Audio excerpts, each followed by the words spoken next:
আসসালামু আলাইকুম ওয়া রাহমাতুল্লাহি ওয়া বারাকাতুহু। আলহামদুলিল্লাহি রাব্বিল আলামিন। ওয়াসসালাতু ওয়াসসালামু আলা আশরাফিল আমবিয়া ওয়াল মুরসালিন ওয়া আলা আলিহি ওয়াস সাহবিহি আজমাইন। আম্মা বাদ। আউযু বিল্লাহি মিনাশ শাইতানির রাজীম। বিসমিল্লাহির রহমানির রহিম। প্রিয় বাংলাদেশি ভাই ও বোনেরা, আপনাদেরকে কিছু কথা বলবো। মনে মনে আপনাদের মনে মনে চিন্তা করবেন এই কথাগুলা কি। আমি সর্বপ্রথম যারা প্রাইম মিনিস্টার হবেন, এমপি হবেন, উপজেলার চেয়ারম্যান হবেন, মেম্বার হবেন, তাদেরকে জনগণের ভোট দিয়ে নির্বাচিত করার পর জনগণের খেদমত করার জন্য জনগণে ভোট দিয়েছে। কিন্তু প্রাইম মিনিস্টার এমপিরা বলে যে আমি এইসব করে দিয়েছি, আমি এইটা করে দিয়েছি, আমি রাস্তা করে দিয়েছি, ব্রিজ করে দিয়েছি। এই টাকাগুলা কার? যাহার কিছু নেই, সামান্য জায়গা, সে খাজনা দিতেছে সরকারকে। এই খাজনার টাকাগুলা বাংলাদেশের খনিজ সম্পদ, গ্যাস উত্তোলন করা হচ্ছে, কোটি কোটি টাকা ব্যাংকে, সরকারের ব্যাংকে জমা হচ্ছে, ছায় পাতা বিক্রয় করা হচ্ছে, ট্যাক্স সরকারের অ্যাকাউন্টে জমা হচ্ছে, এবং গার্মেন্টস কোম্পানির মালিকরা, আমাদের মা বোন ভাই বোনরা কাজ করতেছে, এই টাকার ট্যাক্সগুলা গভর্নমেন্টের অ্যাকাউন্টে জমা হচ্ছে। বিদেশে মানুষ দিন রাত কষ্ট করে টাকা বাঁচাচ্ছে, সেই টাকার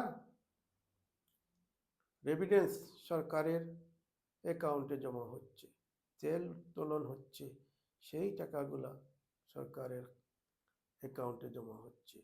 এগুলা কার? এগুলা বাংলাদেশ জনগণের টাকা। এই টাকাগুলা আপনি বন্টন করে দেওয়ার জন্য মানুষ আপনাদেরকে ভোট দিয়েছে। প্রাইম মিনিস্টার, আপনি সিলেটে যাবেন, আপনি সিলেটে যাওয়ার খবর শুনে কোটি কোটি টাকা খরচ করা হয়। কি কারণে? সামনে ফুল রাখলেন আর আমাদের মা বোনদেরকে নিয়ে ড্যান্স করে উদ্বোধন করলেন। এইটা কি ইসলামে বলছে, না কোনো ধর্ম বলছে? আর তো কোনো দেশের মধ্যে এইরকম দেখি নাই। এই টাকাগুলা খরচ করতেছেন কার টাকা? এইগুলার হিসাব দিতে হবে কিয়ামতের সময়। গরিবের টাকা বন্টন করার জন্য আপনাকে নির্বাচিত করা হয়েছে। আপনি কথায় বলেন আমার আব্বার টাকা নয়। তোমার আব্বার টাকা, তোমার মায়ের টাকা, তোমার দাদার টাকা, এগুলো গভর্নমেন্টের, জনগণের টাকা। গভর্নমেন্টকে পারমিশন দিয়েছে জনগণ, আপনি সঠিকভাবে এইগুলা বন্টন করা। প্রিয় দেশবাসী ভাই ও বোনেরা, বর্তমান ডক্টর ইউনূস সাহেব আছেন।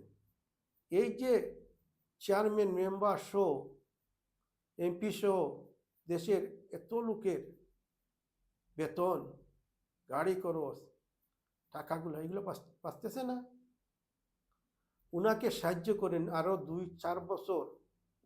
উনি যদি দেশের মধ্যে খাটেন, তাহলে বাংলাদেশ দেখবেন সুখী হয়ে যাবে। বিএনপির প্রেসিডেন্ট জিয়াউর রহমান সাহেব সৎ ব্যক্তি ছিলেন। জিয়াউর রহমান সাহেবের তুলনা হতে পারে না। তিনি যখন সর্বপ্রথম নতুন পার্টি করতে চিন্তা ভাবনা করলেন, তখন প্রতি ডিস্ট্রিক্টের মধ্যে মানুষ খুঁজতে লাগলেন। সামান্য কথা বলো, সিলেট থেকে আমরা জনাব শহীদ আলী অ্যাডভোকেট সাহেব, তিনি সিলেট জসকোট ডিস্ট্রিক্ট বারের চেয়ারম্যান ছিলেন, উনাকে দেওয়া হলো। উনি তখনও বয়স ছিল, তখন আমার আব্বার ক্লোজ ফ্রেন্ড ছিলেন, সবাই জানতো আমি শহীদ আলী সাহেবের ভাতিজা। উনি আমাকে বললেন, বাবা তুমি আসিও, তোমার সিলেটের পাশে বাড়ি, সব সব এখন আওয়ামী লীগ ছিল, নতুন পার্টি করতে অনেক কষ্ট হবে। তারপর আস্তে আস্তে পার্টির মানুষ জোগাড় করলেন। জিয়াউর রহমান সাহেব আমাদেরকে ডাকলেন যে চিটাগাং আসুন, আমরা নয়া পার্টির নাম দিব। কোথায়? চিটাগাং আলমার্স সিনেমা হলে। যারা পুরাতন তাদেরকে জিজ্ঞাসা করে, ওই যে বর্তমানে আমাদের ছেলেমেয়েরা বলতে পারবো না, তখন কি কষ্ট আমরা করেছি। সেইখানে গিয়ে আমরা শপথ নিলাম সবাই হাত তুলে যে আমরা জাতীয়তাবাদী দলের জন্য কাটবো এবং আমরা পার্টিকে সদস্য করব। আমরা দেশে আসলাম, সিলেট আসার পর আমরা মেম্বারশিপ করলাম প্রতি ইউনিয়নে, গ্রামগঞ্জে। এরপর জিয়াউর রহমান সাহেবে গ্রাম সরকার করলেন, সিলেট আসতেন, আমি যাইতাম, সবাই জানতো আমি শহীদ আলী সাহেবের ভাতিজা। আমার কোনো পারমিশনও লাগতো না, জিয়াউর রহমান সাহেবের সাথে আলাপ আলোচনা করেছি। আমি একদম ছোট্ট মানুষ, বয়স 16 হবে, 16-17 এরকম, 17 বছর। তখন আমার আব্বার চাচার অনেক দাম ছিল আমাদের ইউনিয়নে।